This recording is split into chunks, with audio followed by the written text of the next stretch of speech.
അരവണ പായസം ഇഷ്ടല്ലേ? ഇന്നലെ കിട്ടിയ ഒരു ടിന്ന് പായസം ദാ ഇന്ന് വടിച്ചെടുക്കുന്ന സീനാണിത്. അമ്മ ചോദിക്കും എന്തൊരു മധുര, എങ്ങനെ തിന്നണം ഇത്രയും? അപ്പൊ ഞാൻ പറയും എന്തൊരു ടേസ്റ്റാ, എങ്ങനെ തിന്നാതിരിക്കും? അതെ, അതിങ്ങനെ തിന്നുകൊണ്ടേയിരിക്കാൻ തോന്നും. കൂടുതലും ഞാനാണ് അകത്താക്കിയത്. ഞങ്ങൾ ആരും ഇത്തവണ മലയ്ക്ക് പോയൊന്നുമില്ല. ഇത് ബ്രദറിന്റെ ഫ്രണ്ട് പോയപ്പോൾ പറഞ്ഞു വിട്ട് മേടിപ്പിച്ചതാണ്. സന്തോഷം. നിങ്ങളൊക്കെ ഇങ്ങനെ ഒറ്റ ദിവസം കൊണ്ട് തീർക്കുന്നവരാണോ?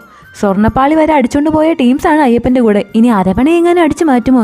എന്നാലും എൻ്റെ അയ്യപ്പ സൂക്ഷിക്കണ്ടേ ഇതൊക്കെ. ഇന്ന് മകരവിളക്കല്ലേ, അയ്യപ്പ ക്ഷേത്രങ്ങളിൽ പ്രത്യേക പൂജയൊക്കെ ഉണ്ടാകും. അടുത്തുള്ള ശാസ്താവിന്റെ ക്ഷേത്രത്തിൽ കുളിച്ചൊരുങ്ങി പോയിട്ടുണ്ട് അച്ചമ്മ. എനിക്ക് അയ്യപ്പനോട് ഒരു പ്രത്യേക കണക്ഷൻ ഉണ്ട്.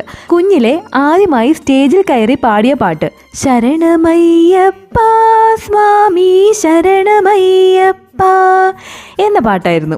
അതിനന്ന് എനിക്ക് പൊന്നാട വരെ കിട്ടി. അതൊക്കെ ഒരു കാലം. അപ്പൊ മകരവിളക്കായിട്ട് എല്ലാവർക്കും മകരവിളക്ക് ദിനാശംസകൾ. അയ്യപ്പനെ ഓർത്ത് എന്നെ ഓർത്ത് സബ്സ്ക്രൈബ് ചെയ്യുക, സപ്പോർട്ട് ചെയ്യുക.